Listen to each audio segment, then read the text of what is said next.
Good Wednesday evening and welcome to the NCWLIFE Evening News. I'm Grant Olson.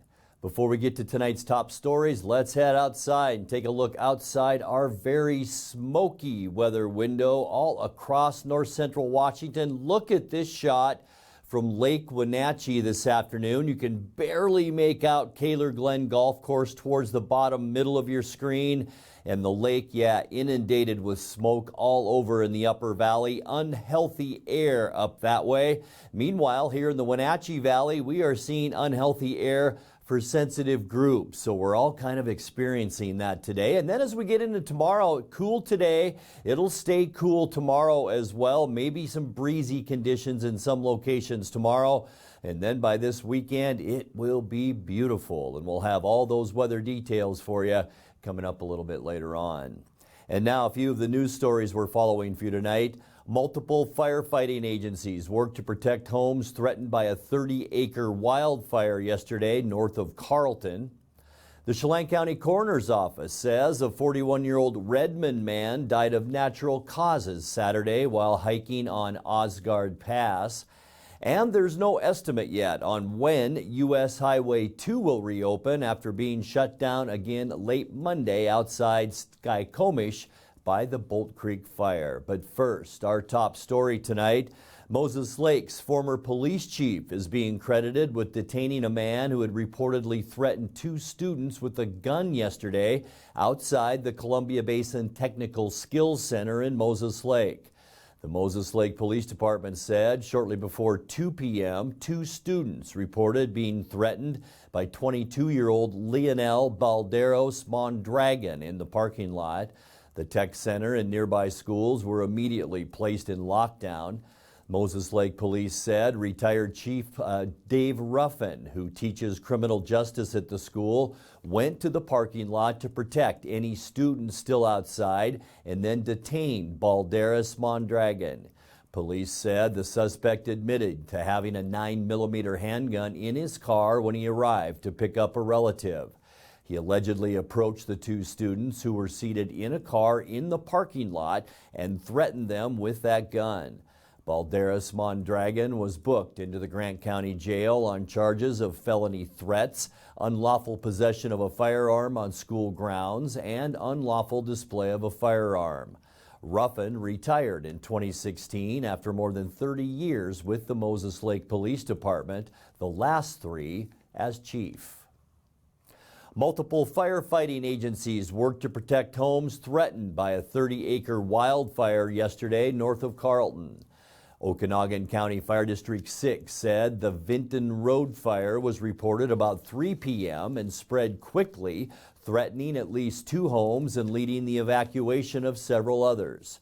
The district said because of the remote location, past fires in the area, and high fire danger, firefighters from the State Department of Natural Resources, U.S. Forest Service, OMAC, and Brewster were called in to assist. Helicopters, retardant planes, smoke jumpers, and crews on the ground worked for 6 hours to contain the fire. The fire district said there was no reported damage to structures and no cattle or horses were lost. The cause of that fire is under investigation. The Chelan County Coroner's Office says a 41-year-old Redmond man died of natural causes Saturday while hiking on Aasgard Pass. Swaminthian Sundaram suffered a medical emergency about 9:40 a.m. and the group with him performed CPR until Forest Service rangers arrived to assist.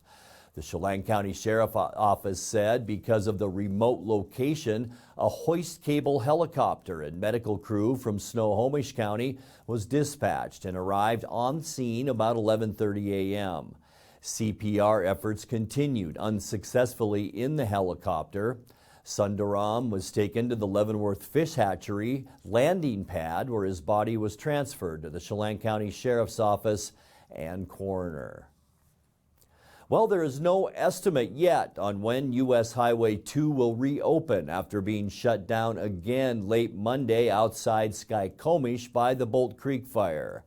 At a briefing this morning, Fire Operations Sections Chief Kevin Griffey explained what happened to cause the closure just 2 days after it was reopened following a previous 2-week closure.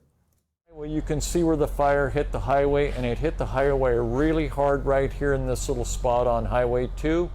We had a lot of material come across the road, and that's another reason the road's closed, is a lot of snags and hazard trees are hanging up in here and burning hard. So we're letting that consume itself out. We'll get back in there in the next shift and try cleaning it up and see where we end up there with that. And on down towards the tunnel, the fire just continues to burn itself out, and that's what we're waiting on. We know it's a slow grind for everybody, but it's just too hazardous to put crews in there to fight that fire. It's too steep of slopes, logs are coming down through a chute, and a lot of rolling rock and material. A federal judge earlier today turned down the city of Leavenworth's request for an injunction that would strip the name Leavenworth Oktoberfest from a fall festival taking place in Wenatchee. U.S. District Judge Thomas O. Rice said the city, which is hosting a competing festival starting this weekend, didn't show that it would be irreparably harmed if the Wenatchee event goes forward at the same time using the city's name. Project Bayern, the nonprofit group which formerly ran Oktoberfest in Leavenworth, moved its festival to Town Toyota Center this year after a dispute over its contract with the city, but continued to use Leavenworth in its name. The ruling means Project Bayern does not have to change its existing signage and advertising for the event.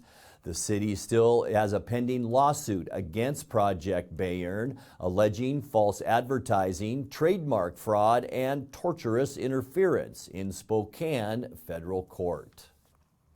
Well, when we come back, an apparent underage drinking party near the port of Ephrata early yesterday morning led to the hospitalization of one juvenile and trouble at home for another. The police officers who patrol Wenatchee school buildings introduced themselves yesterday to the Wenatchee School Board. Air travel took a big step yesterday in Moses Lake with the first flight of the experimental all-electric plane called Alice. And the Wenatchee Valley's Congresswoman paid tribute last week to a woman who helped the region fight the polio epidemic of the 1950s. I'm Grant Olson, and you're watching the NCWLIFE Evening News.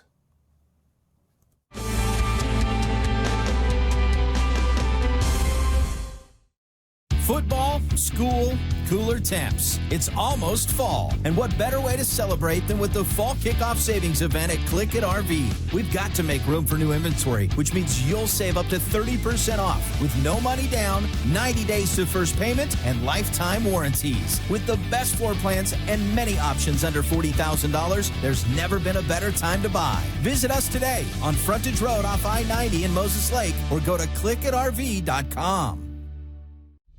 Introducing Alpine Airman. Because every home needs a superhero to eliminate poor indoor air quality, send inefficient operating equipment packing, and cut high energy bills down to size. For heating or cooling and equipment replacement, turn to the experts and the superheroes at Carrier and Alpine Air. We offer the best deals on high-efficiency Carrier products, along with friendly, knowledgeable service and incredible savings to fit your budget.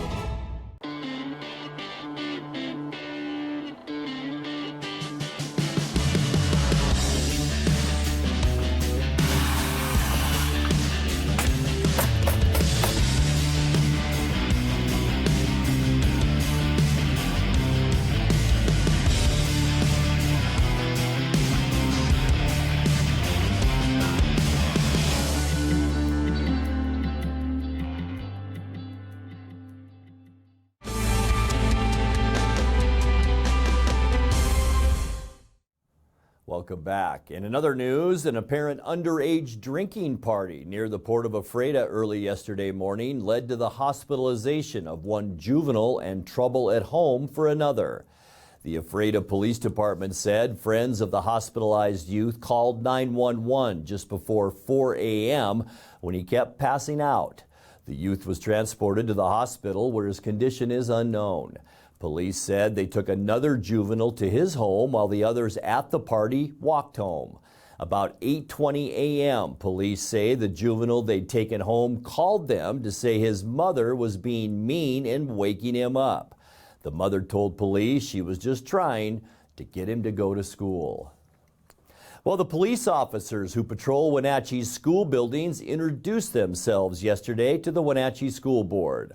Officers Natalie Steele and Corey Fuller came on board as the district school resource officers in February and October, respectively. Steele explained the job involves a lot more than just showing up to school in uniform. It's really a lot of informal counseling and mentoring, and obviously building those positive relationships. And really, we're a school resource officer, which means that we're a resource for students, staff, parents, the community. So it's not just this body of students. We get reports from parents and reports from students of things that don't happen at school necessarily. So it's not just we're confined by the walls of the school. We do a lot of, just to give you a little insight, we do, welfare checks when parents or staff or teachers, counselors, anything like that, are concerned about the welfare of a child, their attendance, stuff like that. We'll go to the house. I know that we've even offered rides to give kids rides to school if they miss the bus, or transportation is an issue. Air travel took a big step yesterday in Moses Lake with the first flight of the experimental all-electric plane called Alice. Israeli-U.S. manufacturer Aviation Aircraft launched Alice at Grant County International Airport. The twin-prop airplane is entirely battery-driven and designed for short-distance commuter flights with seating for 9 passengers. Aviation says when it enters service, the aircraft should have a range of roughly 200 miles. 3 airlines have already placed orders for that plane. Well, the Wenatchee Valley's Congresswoman paid tribute last week to a woman who helped the region fight the polio epidemic of the 1950s. Representative Kim Schreier went to the House floor to remember Carmen Bossenbrock, who died in July at age 94. Bossenbrock worked as a physical therapist at Deaconess Hospital, helping local polio victims as the disease threatened to destroy their mobility. Carmen was a pioneering figure in the fight against polio, a tireless community advocate, and a beloved lifelong Wenatchee Valley resident. As the polio epidemic rampaged across Washington state, Carmen became a medical leader in the Wenatchee Valley. Working at Deaconess Hospital and later Central Washington Hospital as a physical therapist, Carmen was often the only thing standing between polio patients and debilitating paralysis. For 2 years in the thick of the epidemic, she was the only licensed physical therapist practicing in North Central Washington, and as patients flooded through her doors, Carmen devoted herself to the recovery of hundreds of patients. Friends remember Carmen as a pillar of the community, splitting her time between her beloved pear orchard in Dryden and her mission to eradicate polio. We are deeply grateful for Carmen's service. Her legacy will forever be part of the Wenatchee Valley and Washington state.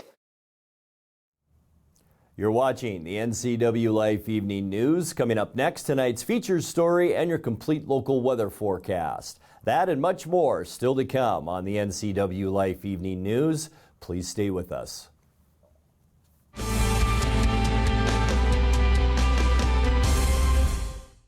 Hey! Hey! Hey!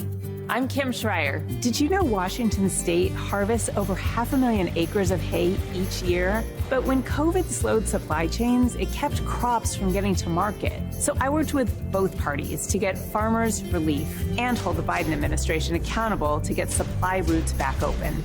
With Kim Schreier in Congress, we're making hay again. It's like we found a needle in a haystack.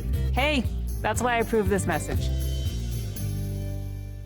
I'm John Divis from Wenatchee Dental Arts, and I like to think myself as a comprehensive dentist. We are an office that treats people comprehensively for their dental problems. We do a lot of general dentistry in a broad sense. We don't send everything out. Things that we have the ability to do in the office, we like to keep in the office and under one roof and keep things as complication-free as possible. can come to one place and have all their dental needs taken care of.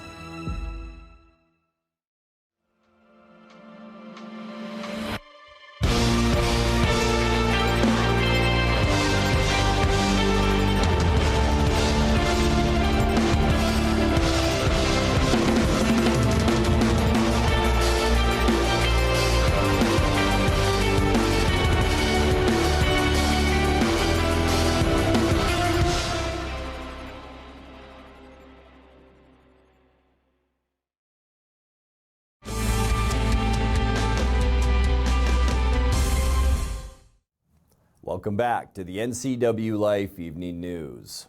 Chelan County PUD employees aren't just about upkeep and maintenance. Last year, 2 workers in the PUD Parks Department stopped to help out a person in need. As a reward, Evan Smith and Anthony Ibarra were honored today in Tacoma with the Governor's Life-Saving Award from the State Department of Labor and Industries. No one leaves for work in the morning thinking they'll be faced with a life-threatening situation, and none of us really knows how we perform under those kind of situations. Well, the people we're honoring today all acted quickly and heroically to unexpected emergencies. Their actions undoubtedly saved lives. The quick actions of these honorees reassures us that coworkers, neighbors, even strangers are out there ready to do the right thing, and that should all make us feel a little bit safer. So let's meet this year's Life-Saving Awards recipients. From Chelan PUD, Evan Smith and Anthony Ibarra.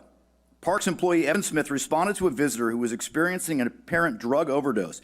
Evan called 911, removed the visitor from their vehicle, and began chest compressions. A second Parks employee, Anthony Ibarra, secured the scene, communicated with emergency responders. Paramedics arrived, continued CPR.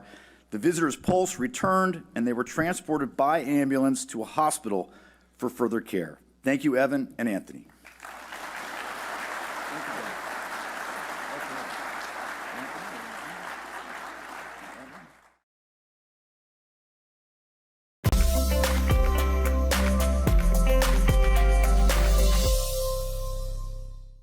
All right, let's take a look now at your North Central Washington weather forecast. Hope your Wednesday was a good one. Man, it was a smoky one. This is our Cashmere Sky-Fi Tower camera.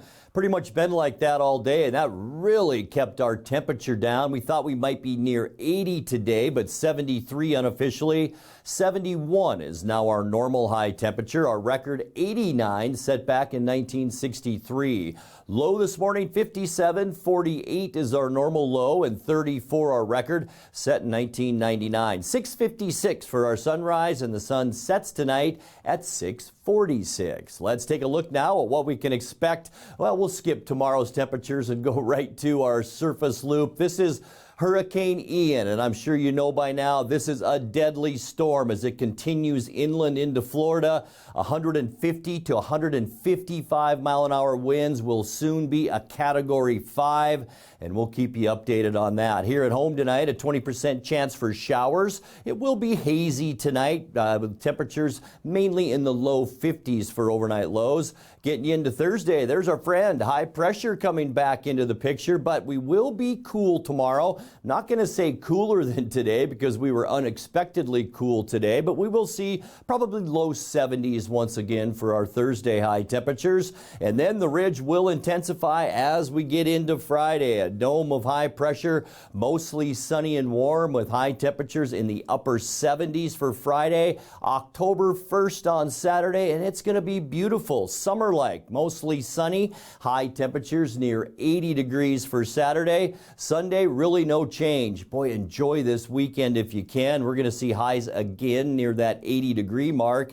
And then by Monday, things begin to change a little bit. We will see low pressure begin to develop out in the Pacific. That'll throw waves of clouds our way. Not so much Monday. We're still going to be about 80 degrees with plenty of sunshine.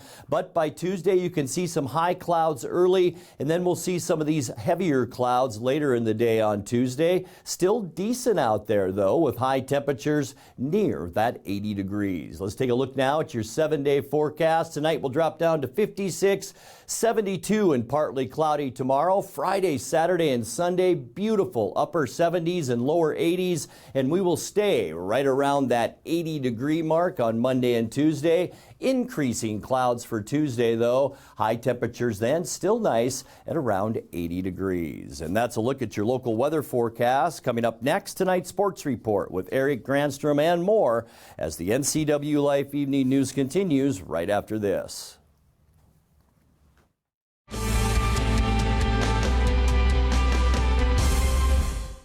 Chelan County is a great place to live. Let's keep it that way. Sean Smith here, and as a business owner, father of 4, and lifetime resident, I'm truly concerned about the changes I see coming in our county.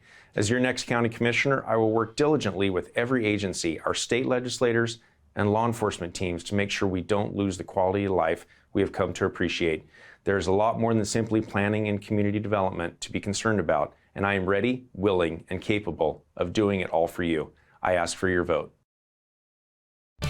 And now it's a sports update on the NCWLIFE channel.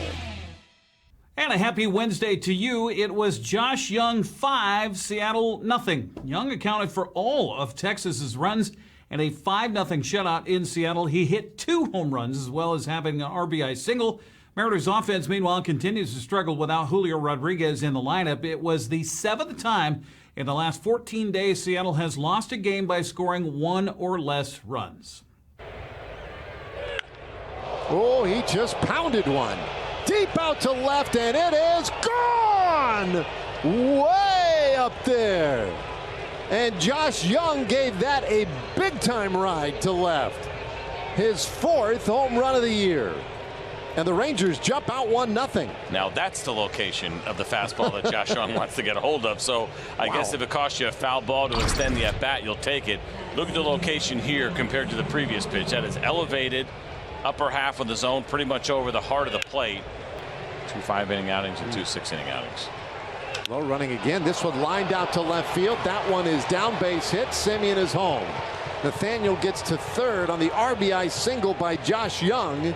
And the Rangers had a huge run in the 6th inning. It's 2-0. It was quite impressive, in fact. 1-0 to Young. And he lifts this ball high in the air. Deep out to center field. Back to the wall. Gone! 2nd home run of the night for Josh Young.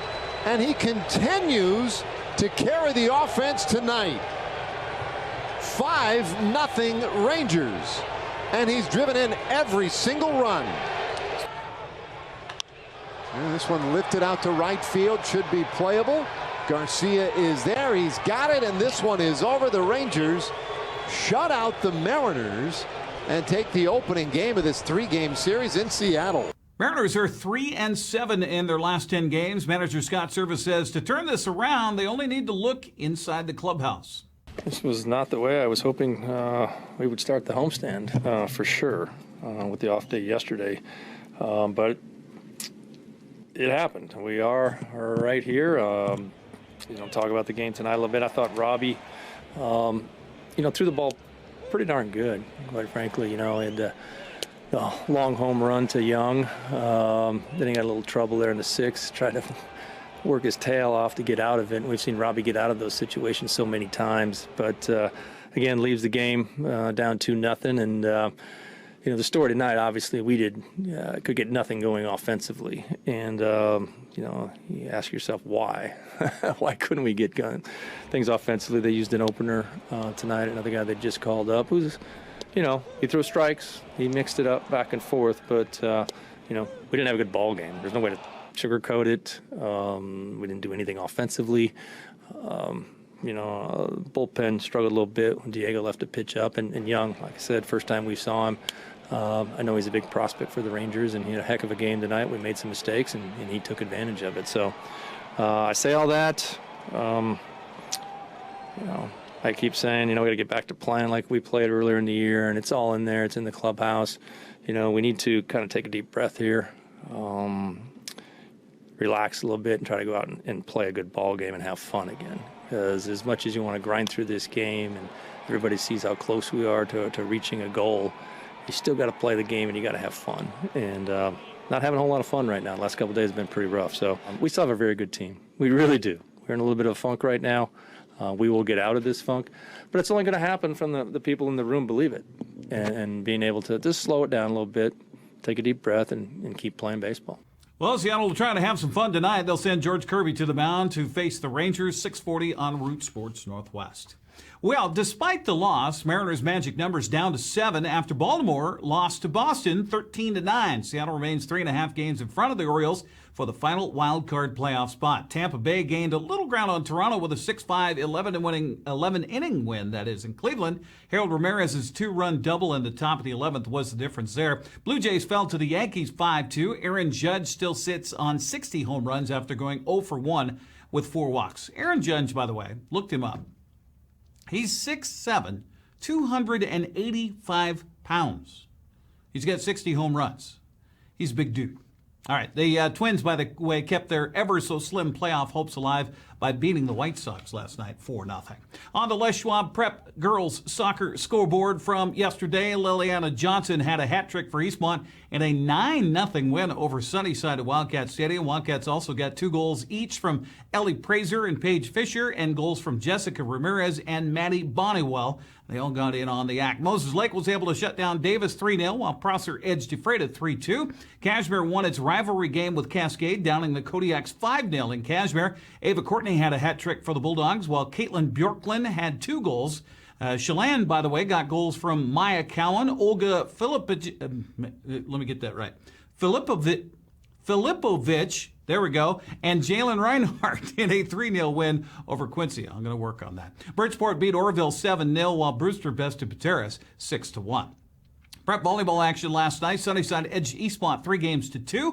Moses Lake claimed a Big 9 victory over Davis, 25-18, 18-19. Ephrata won at CWAC clash with East Valley, 3-0, 25-10, 10, and 27-25. Smaller school volleyball play. Cashmere shut out Cascade in 3 games. Chelan blanked Quincy in 3 games, 25-10, 10, and 9. Bryn Eubanks led the way for the Goats with 12 kills, 10 digs, and 7 aces. It was Pateras shutting out Easton 3-0, while Entiat tripped Thorpe in 3 games. Manson swept Okanagan. Brewster beat Lake Roosevelt 3-1, and Tenasket topped Oroville 3-1. Well, the Eastmont Wildcats have faced Sunnyside in football 11 times since 2006. Wildcats hold an 8-3 advantage in those games, but the last 3 have been determined by an average of just 4 points. Rivalry will be renewed, easy for me to say, Friday at Wildcat Stadium. We'll be there for the coverage here on the NCW Life channel. I'll get my mouth fixed between now and then. 6:30 pregame. Join yours truly and Paul Collard for the action as Eastmont celebrates homecoming. That's a look at sports news. I'm going to work on that. Grant, back to you. You made it through, bud. Thank you very much. And now let's check in with Dan Kuntz for a look at what's coming up tomorrow morning on Wake Up Wenatchee Valley. Dan? Thanks, Grant. Join me on tomorrow's Wake Up Wenatchee Valley as we bid adieu to summer and welcome autumn. It's our good buddy Dave Erickson from the City of Wenatchee's Recreation, Parks, and Cultural Services Department. We're here at Lincoln Park, and what are we talking about on tomorrow's show? Oh, we are talking everything parks and a little bit of rec. Dave's a man of few words, and he just celebrated his 15th anniversary with the city. He got a nice pin in lieu of a raise in pay. I talked to my brother, Dave, it just wasn't going to happen. Well, I appreciate the effort. That's on tomorrow's Wake Up Wenatchee Valley. Grant, back to you. Dan and Dave, thank you very much. And that will do it for our newscast tonight. For more on these stories and other news from around North Central Washington, you can find us on Facebook or our website at ncwlife.com. And remember, if you see news happening, we'd like to hear from you. You can send us an email at news@ncwlife.com or give us a call at 888-6295. I'm Grant Olson. Thanks for being with us and have a great night.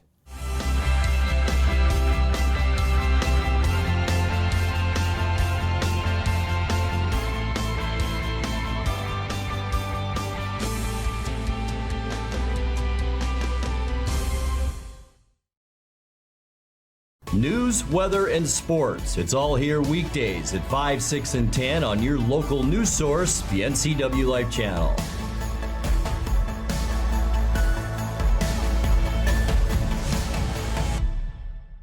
The NCWLIFE channel offers marketing packages that help you build your brand and sell your products and services. From traditional TV ads to targeted digital campaigns, let us help you build your customer base.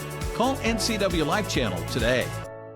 Be sure to tune in each weeknight for sports during the NCWLIFE Evening News. If it's the Mariners, the Seahawks, or any of our local teams, I'll be sure to cover the latest right here on the NCWLIFE channel.